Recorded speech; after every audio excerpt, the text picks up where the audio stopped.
কিরে market target করস নাই? আর মার্কেট আমাদের মতো নিম্ন মধ্যবিত্ত ফ্যামিলির আবার মার্কেট। আমরা এই ঈদে একটা জামা কিনলে পরের ঈদে কিনার লাগে জুতা।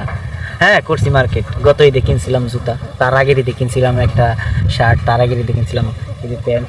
হ্যাঁ আলহামদুলিল্লাহ চালাই দিতে পারবো এইগুলা দিয়া। তবে করবো মার্কেটে, এইটাও করবো, একটা কিছু কিনবো। আব্বা দিছে 200 টাকা দিছে, 200 টাকা দিয়ে একটা গেঞ্জি কিনবো। সেই দেখে একটা গেঞ্জি কিনবো শানদার, মানে অস্থির দেখে একটা গেঞ্জি কিনবো, বুঝছস? দেখা যাক, অনেক খুশি আমি। 200 টাকা দিছে আমরা। 200 টাকা তো তুই গেঞ্জি পাইবি? কি করবো, মার্কেটে না পাইলে ফুটপাথ থেকে এটা নিয়ে আমো। ফুটপাথ তো দিব না। কিনন যায় যখন তোমার কাছে যখন লাখ টাকা থাকবো না, তখন তোমার কাছে মনে হইব যে 1000 টাকা দামের গেঞ্জি কিনি, 2000 টাকা দামের গেঞ্জি কিনি।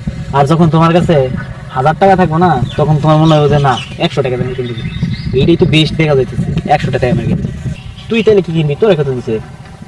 আমারে দিছে, মনে হচ্ছে আমার তোর 200 দিছে না, সরমে আমি আসলে কমার চাইছিলাম না, তোর থেকে আমার ভালোই দিছে।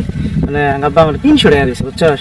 300 টাকা তো তোর টার্গেট করছে একটা 250 টাকার মধ্যে। আর এই আর 50 টাকা ঈদে খরচ করবো, বন্ধু বান্ধব আবো, বুঝিস নাই বাবু, কিছু খাওয়া লাগবো না, ঠান্ডা মান্ডা খাবার চাইবো। ঠান্ডা মান্ডা না খাওয়াইলে তো আবার মনে করবে খবর যা কিপটা। যাই হোক, আমার তো মোটামুটি দিছে, ওটি চলতে পারবো, সমস্যা নেই। যাই হোক আমার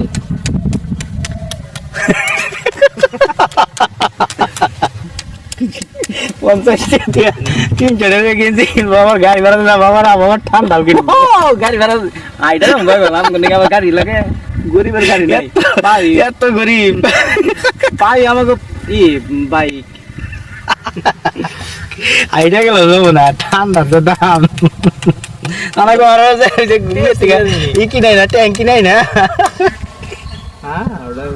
এর থেকে ট্যাঙ্কি নাই না, ঘোড়া দিয়ে বানাই তারপরে খাওয়াইবি। ওটা হবো নি, ওই ছাগল দেয়, ছাগল ওইটা না বিক্রি মার্কেট তোর পিড়া বোধ